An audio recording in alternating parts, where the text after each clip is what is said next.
Namaskaram, this is Dr. Venkat Swami, orthopedic surgeon from Roma Hospital.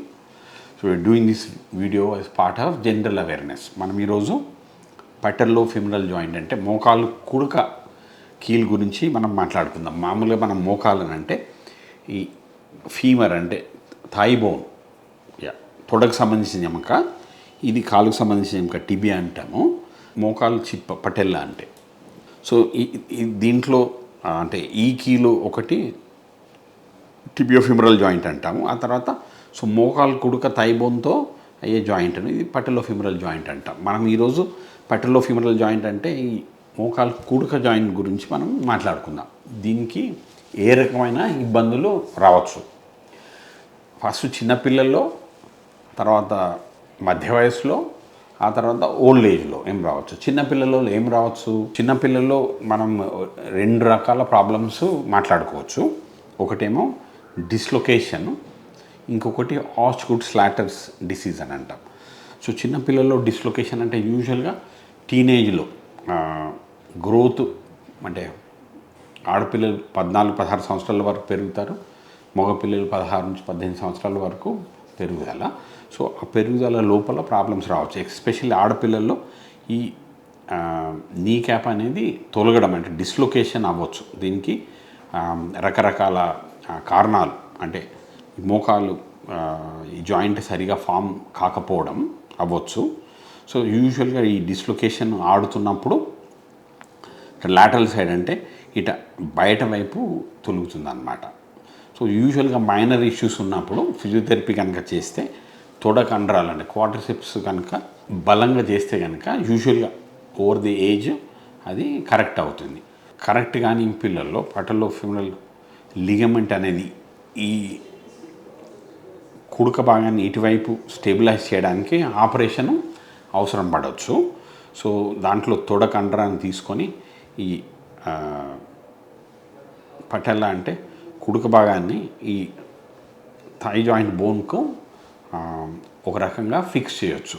Extreme టైమ్స్లో అంటే ఒక్కొక్కసారి tibial ట్యూబరాసిటీ ఈ భాగాన్ని ఎక్కడైతే మనం పటెల్లా టెండన్ అనేది జాయిన్ అవుతుందో దాన్ని ఒక్కొక్కసారి షిఫ్ట్ చేయాల్సిన అవసరం రావచ్చు. సో ఇవి ఒక్కొక్క ఇండివిజువల్ పేషెంట్ని బట్టి వాళ్ళ అవసరాన్ని బట్టి ఫస్ట్ సింపుల్ ట్రీట్మెంట్స్ ఫిజియోథెరపీ లాంటివి ట్రై చేసి అవి కాని పక్షంలో ఆ ఇండివిజువల్ పేషెంట్కి ఏ రకమైన ట్రీట్మెంట్ అవసరమో ఆ రకమైన ట్రీట్మెంట్ను ఇవ్వచ్చు. ఇంకొకటి ఆస్ట్గుడ్ స్లాటర్స్ డిసీజ్ ఎక్కువగా చిన్నపిల్లల్లో టీనేజ్లో ఎక్కడైతే దాన్ని ట్రాక్షన్ అపోఫైసిస్ అంటారు. మనం పెరుగుదల అనీవెన్ ఉన్నప్పుడు సో ఈ పటెల్లా టెండన్ ఏదైతుందో ఆ భాగం పెరుగుతున్న ఈ టిబియా ఆ భాగాన్ని లాగినట్టుగా చేస్తుంది అన్నట్టు. సో యాక్టివిటీని బట్టి వాళ్ళకు నొప్పి ఉండొచ్చు, కొన్నిసార్లు సింపుల్గా నొప్పి ఉండొచ్చు, కొన్నిసార్లు యాక్టివిటీ అంటే స్పోర్ట్స్ ఆడినప్పుడు రన్నింగ్ చేసినప్పుడు అది రావచ్చు. సో ఇది కూడా వాయిస్తో పాటు మెల్లిమెల్లిగా సర్దుబాటు అవుతుంది. సో ట్రీట్మెంట్ ఏంటంటే నొప్పిని బట్టి సింపుల్ రెస్ట్ అవసరం కావచ్చు, ఒక్కొక్కసారి ఆటలు ఆడడం మానేయచ్చు. ఎక్స్ట్రీమ్ కేసులు ఏంటంటే పిఓపి అంటే సిమెంట్ పట్టు అంటాం కదా, అట్లాంటిది వేసి అసలు కాలు కదపకుండా కొద్ది రోజులు రెస్ట్ చేయాల్సిన అవసరం రావచ్చు. యూజువల్గా వాటికి సర్జరీ అనేది అవసరం ఉండదు. సో ఇవి యూజువల్గా చిన్నపిల్లల్లో పటెల్లోఫిమరల్ జాయింట్ అంటే కుడుక భాగంతో వచ్చే ఇబ్బందులు. సో మిడిల్ ఏజ్లో కానీ స్పోర్ట్స్ పర్సన్స్లో ఏం ప్రాబ్లం రావచ్చు, ఎక్కువగా టెండనైటిస్ అని అంటే ఇది తొడ కండరం నీ క్యాప్ను జాయిన్ అయ్యే ప్లేస్లో కానీ, లేకపోతే పటెల్లా టెండన్ నీ క్యాప్లో జాయిన్ అయ్యే ప్లేస్ కానీ, లేకపోతే ఈ తొడ కండరం టిబియల్ ట్యూబరాసిటీ అంటే కాలు ఎముకకు భాగంలో ఎక్కడైనా కూడా నొప్పి రావచ్చు. టెండనైటిస్ అంటే ఎముక, ఆ తర్వాత కండ అంటే టెండన్ కలిసే చోట మైక్రో టైర్స్ వచ్చి టెండనోసిస్ అనేది రావచ్చు.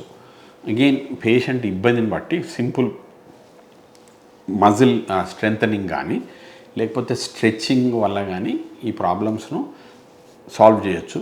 సర్జరీ అనేది ఎక్స్ట్రీమ్ లెవెల్లో ఒక్కొక్కసారి దాన్ని రీఅటాచ్ చేయాల్సిన అవసరం రావచ్చు, కానీ సాధారణంగా అది మనం రేర్గా చేస్తాం. సో ఇవి మిడిల్ ఏజ్లో వచ్చే ప్రాబ్లమ్స్. సో ఓల్డ్ ఏజ్లో ఏం ప్రాబ్లమ్స్ రావచ్చు, ఓల్డ్ ఏజ్లో పెటలోఫిమరల్ జాయింట్ ఆర్థరైటిస్ అని అంటే యూజువల్గా ఈ కుడుక భాగం అరిగిపోవడం వలన మనకి ఎట్లా తెలుస్తుంది? సో పేషెంట్స్ కూర్చోవడం ఇబ్బంది కలగవచ్చు, లేకపోతే మెట్లు ఎక్కడం కావచ్చు.